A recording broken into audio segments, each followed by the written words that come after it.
Hey, Flor. Hey, give me one second. I don't know what you can see. Hey, how are you? I'm good. How are you doing? I'm doing great. I am talking to you, so that's even better. How you doing? So my name is Flor Blake. I am a celebrity and personal branding photographer. I've been doing this for the celebrity and personal branding photography part, I guess, like about a decade. And before that, I did everything from babies to weddings. So now I'm focused on working with people who are the face of their businesses to help them connect and embrace with their inner badass so that they can go and conquer their world. So that's what I do in a nutshell. Okay, so I love talking about this. So when I was in my 20s, so I am 44 now. I know I look so young, but when I was in my 20s, I have a bachelor's degree in arts with a specialty in advertising. And we did a little bit of photography then, but there is like I'm so glad that you're such a good teacher, Paul, because like and professor, because that I feel like that makes or break somebody's career. And in my case, it took me longer to start because I feel like the professor that I had in photography wasn't passionate or necessarily good. And so I lost interest. So I graduated from my college degree and then I moved to New York. And I worked in public relations for a while. And I wasn't happy. So at some point, I decided, you know what, I am going to pursue this. And I think I was 27.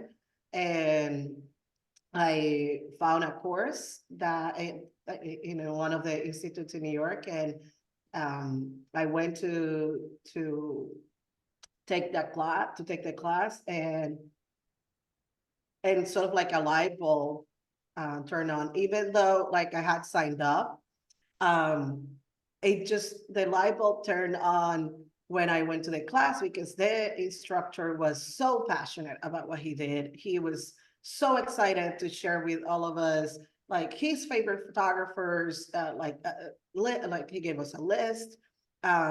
He told us like sort of like where to start. And after the third or fourth assignment, he like took the time to tell me, I mean, I want you to, and he said, I want you to know that you're really talented and that you should continue to do this. Like you have an eye. So don't like sort of like, don't get lost or don't lose interest because I think you have something. And that really changed my life. Because then after that, I moved to Colorado like a few months after that. And I remember seeing a magazine that it was called like Shot Magazine or something like that. And there was a photography club in Denver that at that time back in '08. And I remember and I remember looking at this magazine. I was at a coffee shop and I'm like, this is awesome. I'm gonna reach out. And so I reached out and I remember saying, I'm not gonna do the same thing that I did in New York, which was be depressed and sad because I wasn't doing what I wanted to do. And I reached out and then they did shows and they published this magazine bi-monthly. And it was a great way to start and like build community and get to know people because I had just moved to Denver too. And so that's how it all started. Did I answer your question? You did. That was Okay. brilliant. So, kind of Okay. following up on that real quick, I thought it was interesting. I think it's great that you found somebody that inspired you. Did you also find that when they were inspiring you, they were still willing to like critique you and really kind of point out where you needed to grow? Oh my God, absolutely. I remember because it was, so it was I like one thing that I did learn really well back in college was to, how in film you have I don't know, I can remember the name in English. English is my second language. So when you mount the film to put it like in the thing that you move, like In the that you enlarger? separate. Yeah, in the Yeah, enlarger, yes. so I was really good at that, but and so I got really good at like mounting the film and all of that. And I remember like that was like riding a bicycle, but so he was like, oh, you're great at that. But then I remember submitting this picture, and he's like, I see what you thought that you were doing here. There's just like too much going on. So he was really good at telling me, just make sure that you like pick a subject, instead of like, because I think it was, I wasn't shooting portraits or anything. It was just, we were going on the, like in the street and like shooting what we saw. And it was this fence with like a lot of leaves coming through, and it was just a mess. Because A I lot think there going was a on. mural too, a lot going on. And he's like, make sure that you're focusing, like identify the subject that you like, what you want to sort of like highlight. And so that one was like, oh, because I thought, I was so proud of that. I'm like, oh, look at me creating masterpieces already. And so that actually really helped, because towards the end of the class, I was living in New York and flying to Puerto Rico, because like I did when I moved to Colorado. So when he did that, like the next assignment I did in Puerto Rico, and he's like, you see, now this is better. There was no, and he was just like, oh, yes, big difference. I'm like, thank you. Yeah, no, That's that's great. great.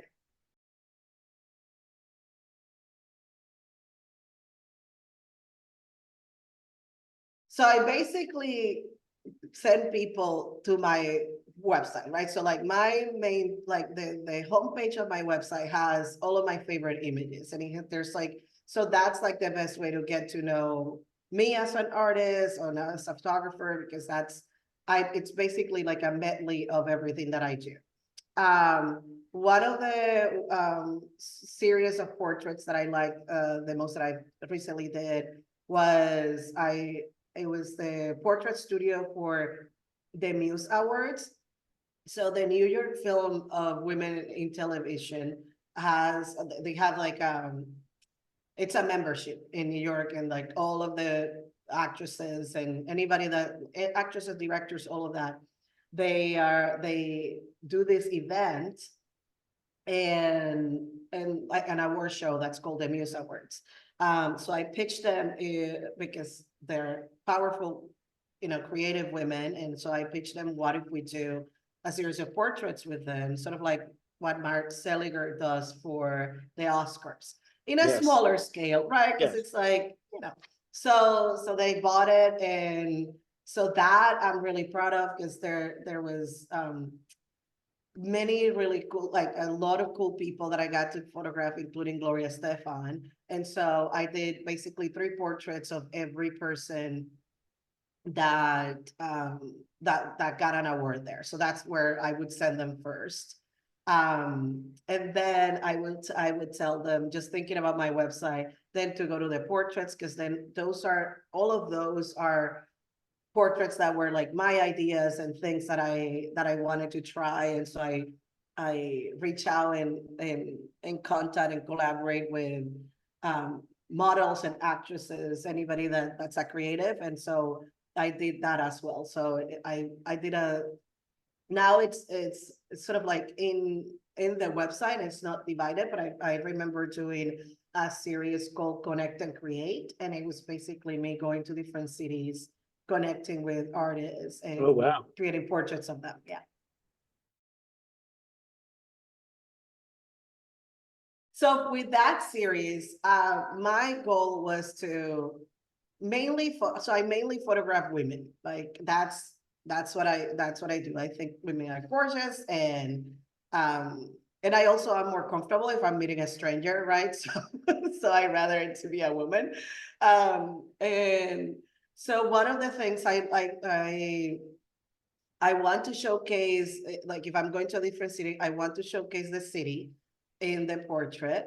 Um, and I want to highlight what the artist does. So if it's an artist or a model, so for example, I photographed this incredible ballerina. Her name is Cassandra. And so we went to the top of the rock, which is the top of Rockefeller Center building, and we did a series of her dancing on top of the rock. So you can see the Empire State behind her. And I also did a series of close-ups of her just like feeling her feelings and really showing out at what she does. And I, and I let it be messy. I love that, her hair was on her face when she was dancing.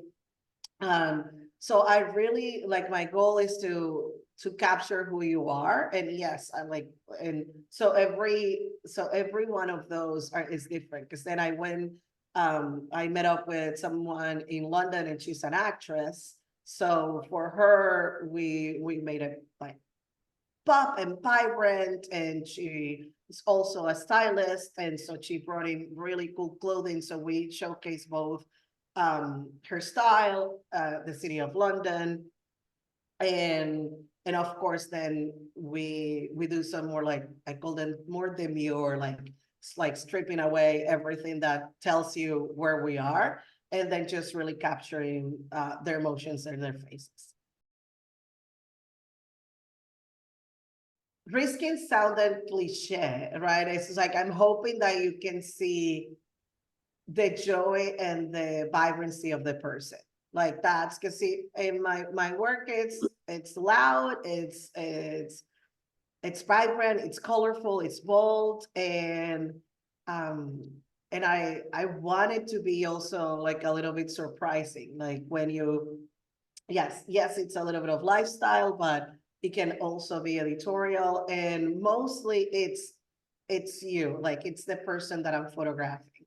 And one of the things that I like to think, and things when I talk to potential clients, they say this as well, is that it's like, they figure because I ask them a ton of questions, there's like, okay, so this is why I can feel what everybody's feeling in the photos that you take, because you make the emotions come out before you're taking pictures, because we have very vulnerable conversations before we even show up on the day of the picture, like of the day of the shoot. And so that helps people just relax and be themselves when we're photographing and when we're shooting. So I'm hoping that you can see who they are, uh, like in their best light, in their, like, in their best version.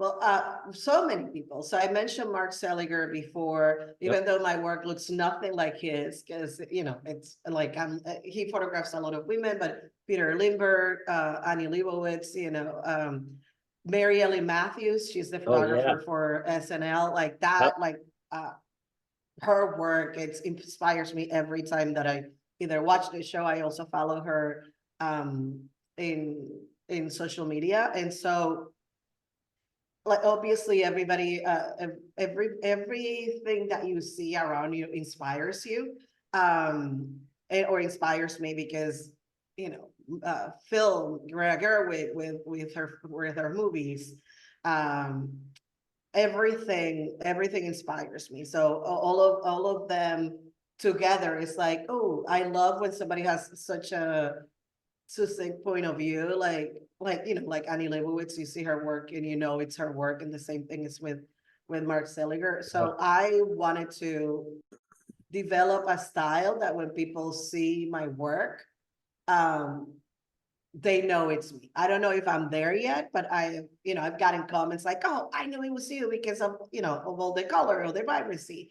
But I'm not the only photographer that's like loves color. So I I just did this last night. So I was going through, I was looking at TikTok, and an SNL skit showed up, and I just went back to like the whole page, and I saw that there were a bunch of behind the scenes that I've never seen before from Mary Ellen Matthews. So they usually don't share behind the scenes. So this is something new because of TikTok, right?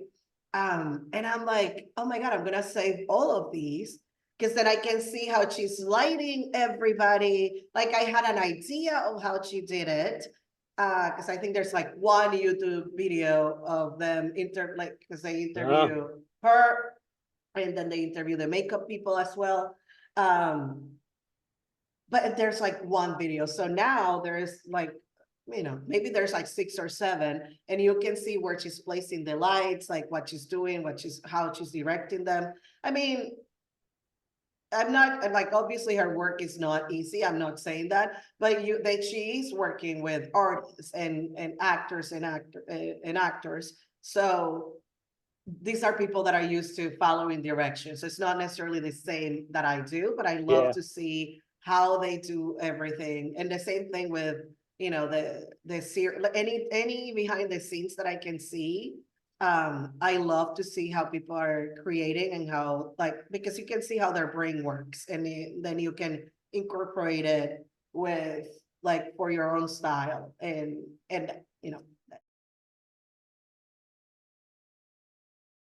absolutely. So one of the things is just finding my people, right? So it's like finding my clients and the people that are going to want to buy what I sell, basically. So because you can go to a million networking events and you don't hear back. So so a challenge was developing a strategy, like a marketing strategy, or a relationship strategy that will take me to where the people that would be interested in what I do, either even to follow me on Instagram, not necessarily hire me, but just creating that community and creating that was a challenge at the beginning, because it's like, I feel like it was like 2012 or 2013 that I was like, okay, back then at the beginning, I only did natural light. And then by 2013, 2014, I was learning to use lights. So, and I mentioned that because I'm like, okay, like you said, like, okay, I got it. I know how to use these. Now I'm not only a natural light photographer, I'm a more complete, artist, or I'm a complete photographer. How can I now maximize this? How can I monetize this? Because I was working, and I always say, if I win the lottery, I'm gonna do this for free, right? Because I love it. Like, I would do this for free. Totally. But I have to eat. We all have to eat. We have to pay our bills. And it's a blessing to be able to do something you love every day, like we do, and also have that be what supports us. But I remember, like, 2014 was like, okay, now I know everything. So what's next? Now I need clients. And so that was a challenge because I didn't know where to start, or what to do. And there's no time like the present. So the way how I got over that was to find as many networking events as I could. And I started saying confidently that I was a photographer. I remember I had a friend that has, so she introduced me to somebody, and she said, "Oh, she's a photographer," and I'm like, "Well, I don't know if I would call myself that." Like, let's hold your horses. And she pulled me aside and she's like, "No, you are a photographer. You have to own it." We're like, "What do you mean? Like, obviously you are. You have all these work. So what do you like? So is this not real?" And I'm like, "No, it is real." So she helped me realize that I sort of like was holding myself back by not owning what I do. But because I felt like by saying that I'm a photographer, like if I was saying that I was a photographer, but I wasn't making money being a photographer, then I wasn't really a photographer. I was just somebody that likes taking pictures, right? Um, so anyway, back to 2014, realized I need to figure out what to do to, like, get over that. And so I went to a bunch of networking events. I started to I discovered, I say discover because I'm like, they were there. I just didn't know that they were there. But communities of photographers, like the Colorado Photographers Group. There's one that's called the Denver Photo Betties. We have the Colorado and the Colorado Women and Non-Binary Photographers group as well. So I joined all of them.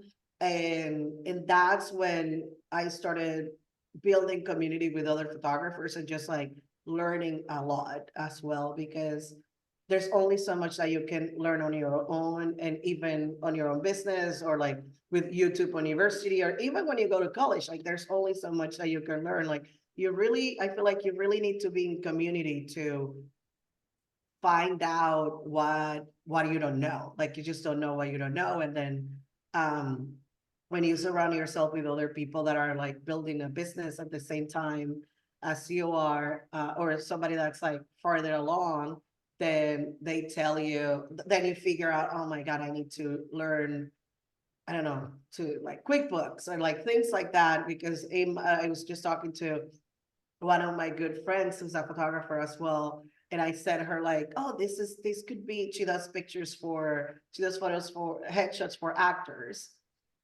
And I was telling her, oh, this is a great idea for content creation. And he was another headshot photographer, and like he put pictures of the headshots that he took, and then clips of the picture of the movies or series where the actors went after he took their picture. And she's like, this is great, thank you so much. I just want to take pictures. And I'm like, oh, don't we all? Don't we all? I get you. She's like, I don't want to have to do all that. And I'm like, I don't want to have to do it either, but it's just part of, so that's another challenge, right? Just Yeah. get over the fear of like showing up on camera myself, and creating content for, and showing up and just creating this whole ecosystem of marketing, what it is to have a business as a photographer. It's like 50% of is taking pictures, and the rest is everything else, right? Yeah. So that was a challenge as well. Oh my God, that's such a powerful question. I'm hoping that we as photographers have like learned to the power of experiences, right? So because AI is a tool, just like the photography moving from film to digital was a tool. So AI is a tool, and when you see it like that, then you just focus and concentrate into creating a better experience. So when we are developing artwork for our clients, you can sell them of this, I guess, grandiose idea of whatever, of like that we can create in the studio what they want, and not necessarily have to like fly there. I'm sort of like shooting myself in the foot because I love traveling, and and people fly me to places, and it's all wonderful. But some people don't have the time, not necessarily the resources, but the time to fly to Iceland. And so I'm hoping that in 5-10 years, the photography industry is alive and well and really thriving, and that we take into account the power that we have taken into account the power that we have into um in people's self-esteem and the way that people see themselves, because we have so much power uh when I take pictures of people and I help them with posing, and I help them with um with mindset and all of the talks that I mentioned before, that we go through really vulnerable conversations before before we even take the first photo. I'm hoping that photographers know that even though we have all of the power that technology gives us, that we don't forget the human connection and the power that we have to really help people see themselves as their best selves, if that makes sense. That was great. And and I'm sitting here listening to you, and I'm like, I always love talking to you. You get me excited to get you, like, I'm excited about life, and then I'm talking to you, and I'm like, oh my God, you take it to a whole nother level. I'm like, it's great. So I love all of your enthusiasm. Every time I'm talking to you, I always see you inspiring people and getting people excited about life. And I always appreciate that. So I really appreciate you taking like 20, 30 minutes with us today. And is there anything else that you want to kind of say in the end, or I just appreciate you being here? Yes, because I know this is going to students. So start calling yourself a photographer. You don't need to graduate. So first of all, That's awesome. so own that and go for it. I feel like you're probably feeling like it, and you have your whole life ahead of you, but don't sleep on that. Like, don't think that because you have your whole life ahead of you, you don't take action, and you don't move forward doing the things that you need to do to get to where you want to be. So try to take baby steps every day, or like make yourself a vision board and figure out what you want to do and then do it, because you're gonna wake up in 10 years and you're like, oh my God, I wish I did that thing and I didn't. And the thing is, like, even if you think that something's hard, the time is gonna pass anyway, whether you did the hard thing or It's a not. true story. So yeah. So you might as well jump and do it and create what you want. Or the things that you haven't seen in the world, go create those things too. That's in the short time I've met you, I've watched you continue to do that, continue to show up and do more things, and to just kind of keep having a new path going forward, which is I love. So thank you for coming today. Of course, thank you for having me. This was so Oh, much fun. yeah, thank you so much. It's always I'm not kidding. You always get me so excited every time I see you. I'm like, yeah. So I super appreciate that.